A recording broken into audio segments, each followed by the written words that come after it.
Sandy, I know that kind of just wanted to see that everyone put out their best efforts today. What did you just think, and what was kind of your message to post game?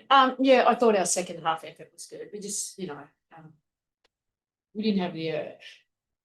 I think we tried, but we didn't have the execution part down. We had too many turnovers and offensive rebounds, something we keep talking about. I thought the second half will, way better. I think you saw a way more connected team, and it was good to go to the bench, and they played really hard. So, these two were out there doing their thing, and it was good to get everyone, playing. We won the second half. If anything, that's a good thing. And but still, lots of work to be done. I mean, 17 offensive boards still. It's not a great stat for us when I look at it.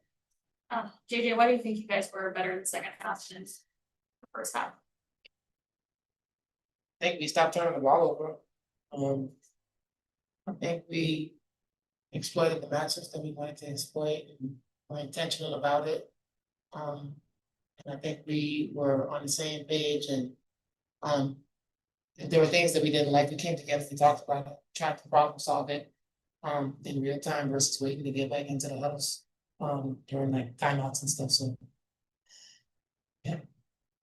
Sandy, I mean, I know JJ's a really good 3-point shooter, but I guess what did you think of your shot selection tonight? Did you want to see her try to get his head more? I know they were plugging the paint. Yeah, we tried a bit of both, obviously. We love JJ shooting threes, and she knows that, but we also know she's a big target inside, and we're trying to get her in some of that action as well. And I thought she was really aggressive, even taking the ball off the dribble today too, like being assertive and being really intentional and not, just go and then make reads when he got there. So I thought overall it was the right mindset that we want, and that's what we need. We do need that. We posted Emma up a few times there, and we need that post-up action as well as obviously shooting threes. We'll go over to Zoom, starting with Jeff. Thank you. Hello, all. Sorry to go your way today. Sorry. Okay, sorry. How can you fix this question will be for Jonquel. How do you guys fix the turnover problem at this point? Is it a case of developing chemistry within new combinations still, or is it something deeper you have to dig through over these last 7 games?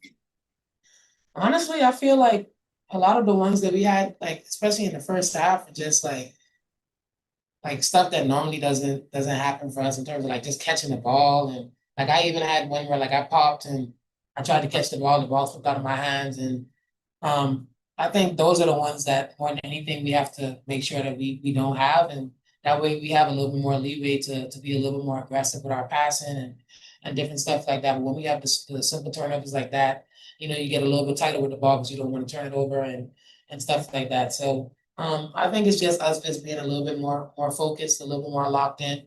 And I think we can do a better job with that. Appreciate your time. Safe travel service. Jackie. Hi all. KB, I'll start with you. Earlier this week, when we talked to you after the Minnesota game, you told us that the team is unstoppable when you all play together. I guess I'm just curious, since that mini game, why you think it's been so hard for this group to play together. I think honestly, it just starts on defense. I think we preach about that a lot. Knowing that teams are coming after us, we just have to give more of that effort and that energy on defense, because once our defense is great, then offense just comes easy for us, So I think it's mostly just about effort, giving it for 40 minutes and not doing it for only one half, So yeah, I think it's just effort for 40 minutes. I appreciate that. And Sandy, for you, I guess, how would you compare and contrast these two losses against the Sky and the Dream? What felt different and what felt similar? Obviously offensive rebounds felt similar. Just how easy it was, just how their intent. But we need to get more pressure on the offensive rebounding as well too. I just thought Talbot and Beck's the only two that really go there. So we've got to find more energy to put, hit the boards on that end as well too. But just our lack of blocking out, a defense might be okay and then we don't finish it off. And that's really what hurts us. It's kind of deflating.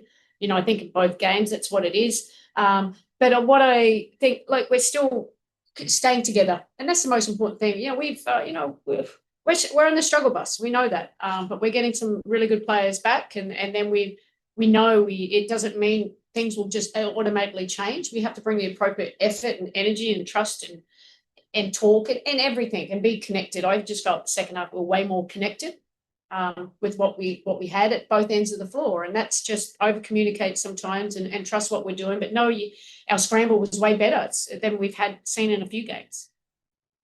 We'll finish with Miles. Hey, Kennedy, I wanted to start with you. All 5 of your scores today were assisted, with 4 of your layups all coming off of passes from Marine. Just looking at that connection between you two, how were you able to find those lanes or gaps in Atlanta's defense? Just knowing that when I catch the ball, I have to be aggressive to attack the basket, just looking at the matchups that I have.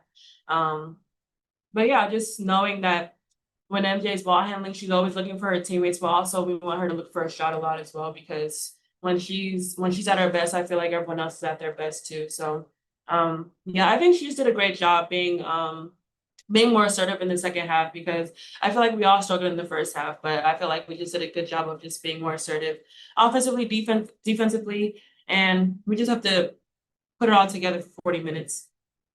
Thank you. And then, Jonquel, there have been 8 seasons total in WNBA history where players have attempted 100 threes and made at least 46%. You're on pace to do that, and you've also been one of those 8 players that has already done that before, back in 2018 with Connecticut. So how has both this team and your own preparation put you in such a position to succeed shooting the deep ball? I mean, obviously we play a 5-out offense, and we leave a lot of space in for our guards to be able to get downhill, and we trust people outside to be able to make shots and stuff. I think the offense obviously helps with that, but I think just getting enough shots for the coaching staff, and it was definitely a point of emphasis for me too when I was injured to get a lot of shots up coming back into it. I think it's translated well. It's kind of showing all the work that I did before I got back on the court. KB, you guys are in 5th standings, 2 games behind Atlanta now, and lost the tiebreaker incidents today. I guess I know you guys are focusing on yourself, but at the same time, you want to make sure you're putting yourselves in the best route possible come postseason. So I guess how do you manage that every game is really important, and accept that one slip again today? Yeah, I mean, we have to go into the next 8 games with the mindset to win every single one of them. Sandy mentioned it, how we're just in a tough spot, but we have to really just stick together and like really want to win, basically, just to be in a better seating, I guess. So Thanks, everyone.